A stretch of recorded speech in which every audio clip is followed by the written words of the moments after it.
বটতলী গ্রাম একসময় নামটার মতোই শান্ত আর ছায়া ঘেরা ছিল, কিন্তু বর্তমানের বটতলী এক অজানা আতঙ্কের চাদরে মোড়া।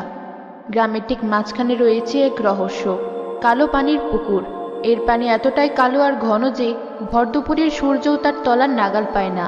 চারপাশটা স্যাঁতসেঁতে, শতবর্ষী সব অসৎ বট আর শেওড়া গাছে এমনভাবে ঘেরা যে দিনের বেলাতেও কেমন যেন অন্ধকার নেমে থাকে। সেই পুকুর থেকে বেশ খানিকটা দূরে খোলা মাঠে রতন আর তার ছোট বোন মালা এক মনে ঘুরে ওড়াচ্ছিল।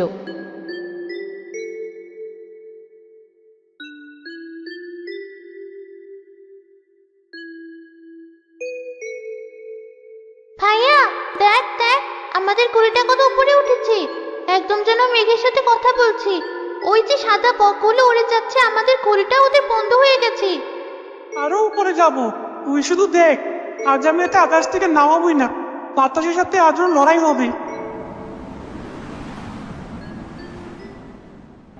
ভাইয়া দেখ, কোথা থেকে একটা দমকা হাওয়া এসে সবকিছু উলটপালট করে দিল।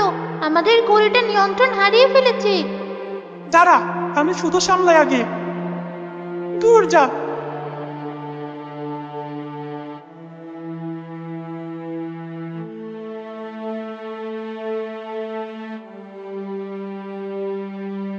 ভাইয়া, ঘুড়িটা তো ওই ভুতুড়ে পুকুরে চলে গেল। এখন কি হবে? ওটা আমার সবচেয়ে প্রিয় ঘুড়ি ছিল, বাবা যে গতবারের মেলা থেকে কিনে দিয়েছিল। আরে তুই দাঁড়া, আমি এক দৌড়ে গিয়ে নিয়ে আসছি। ভয় কিসের? বটুত কিছু নেই, ওসব বড়দের বানানো কথা।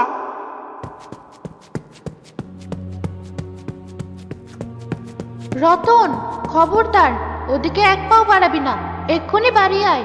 আর মালা, তোকেও তো কতবার বারণ করেছি, ওই অলক্ষণে পুকুরের কাছে খেলতে যাবি না। কানে কি কথা যায় না তোদের?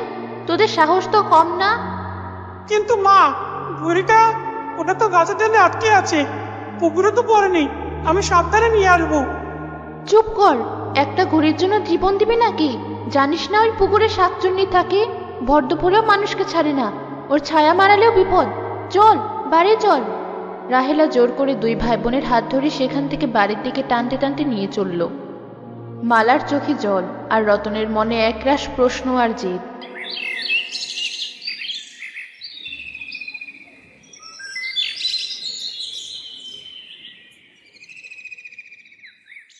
দাদি, ওই পুকুরে কি সত্যি সত্যি শাকচুন্নি আছে? মা কেন এত ভয় পায়? আছে মানে, খুব সাংঘাতিক জিনিস। সে কি আজকের কথা? আমার শাশুড়ির মুখে শোনা। ওই পুকুরে নাকি এক নতুন বউ পানিতে ডুবে মরেছিল। নাম ছিল তার চন্দ্রাবতী, রূপে ছিল যেন সাক্ষাৎ পরী, কিন্তু কপালে সুখ সয়নি। তার বর খুব অত্যাচার করতো তার উপর, রোজ মারধর করতো। একদিন চন্দ্রাবতী আর সহ্য করতে না পেরে রাতের আধারে ওই পুকুরে ঝাঁপ দেয়।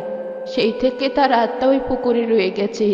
সুযোগ পেলেই ছোট ছোট ছেলে মেয়েদের ধরে নিয়ে যায়। শুনেছিস? আর কোনোদিন যদি ওই পুকুরের আশেপাশেও দেখি, তোদের দুই ভাই বোনের ঠ্যাং ভেঙে ঘরে বসিয়ে রাখবো। আমি বেঁচে থাকতে আমার সন্তানদের কোনো ক্ষতি হতে দেব না। ছোটবেলায় আমার এক খেলার সাথী ছিল, তার নাম ছিল পারুল। ওই পুকুরের পাশ থেকে খেলতে খেলতে হারিয়ে গিয়েছিল, আর কোনোদিন তাকে খুঁজে পাওয়া যায়নি। এসব পুরোনো দিনের গাল গল্প শুনে বাচ্চাদের ভয় দেখাচ্ছ?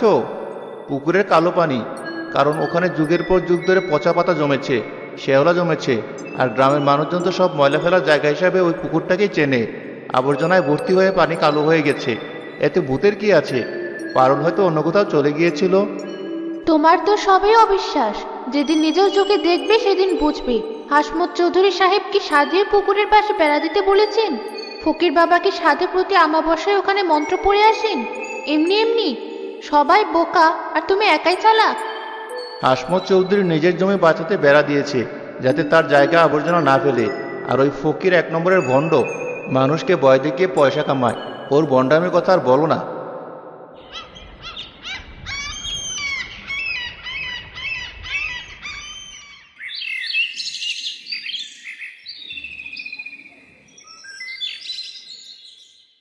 শুনেছে সুমন ভাই, কাল রাতে নাকি পুকুরের পাশ থেকে কান্নার আওয়াজ আসছিল।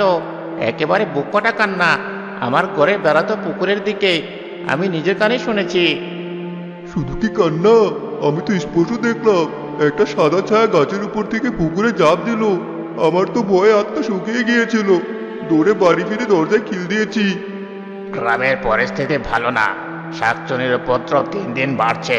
সে শুধু রাতে নয়, দিনেও বের হচ্ছে। আমাদের পাপ আর লোভের কারণেই শাকচুনির ক্রোধ বাড়ছে। আমরা দিনের পর দিন আবর্জনা ফেলে পুকুরটা নোংরা করছি, তার ঘর অপবিত্র করছি। তাই সে প্রতিশোধ নিচ্ছে।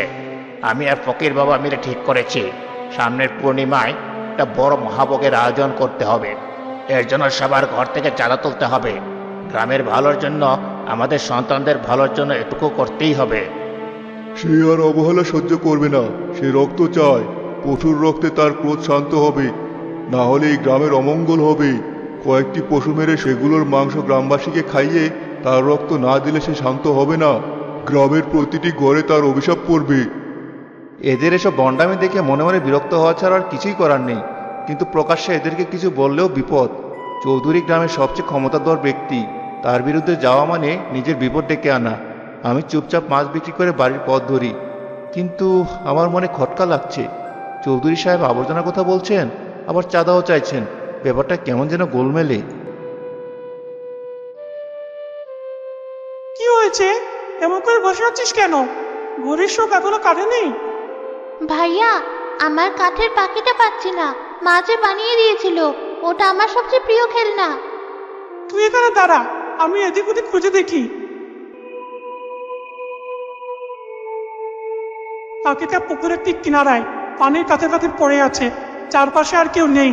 আমি এক দৌড়ে গিয়ে পাখিটা নিয়ে আসি। আমি জানি মা বকবে, বাবাও মানা করেছে, কিন্তু বোনের কান্নাবেজের মুখ দেখে আমার মন মানছে না। রতন খুব সাবধানে পুকুরের ধারে যায়। জায়গাটা ছিল পিচ্ছিল, আর একটা তীব্র পচা আষ্টে গন্ধ বাতাসে ভেসে আসছিল। সে তাড়াতাড়ি পাখিটা তুলে নিয়ে বাড়ি ফিরে আসে, কিন্তু তার খালি পায়ে কাদা আর কালো চটচটে কি যেন লেগে যায়।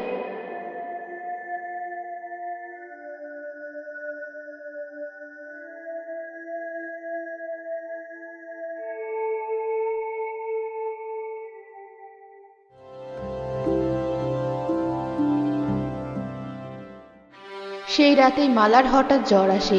তার সারা গায়ে ছোট ছোট লাল ফোঁড়া বের হয়। সে যন্ত্রণায় ছটফট করতে থাকে। দেখো মেয়ের আমার কি হলো। আমি আগেই বলেছিলাম ওই পুকুরের বাতাসও ভালো না। নিশ্চয় শাকচুন্নির নজর লেগেছে আমার মেয়ের গায়ে। আমার বুকটা কেমন কাঁপছিল সকাল থেকে।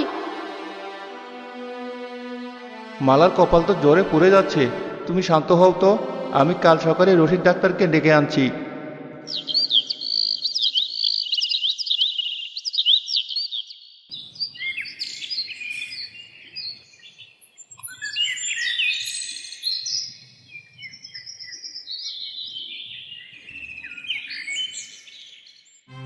সুমন, আমি তো কিছু বুঝতে পারছি না। এমন জ্বর তো দেখিনি কখনো। গায়ে ফোড়া বেরোচ্ছে, কিন্তু চুলকানি নেই, আবার জ্বালা করছে। আমি যা ওষুধ দিয়েছি তাতে তো কাজ হওয়ার দ্রুত। পুকুরের নোংরা পানি থেকে কোনো সংক্রমণ হলো কিনা কে জানে। তোমরা বরং ওকে শহরে নিয়ে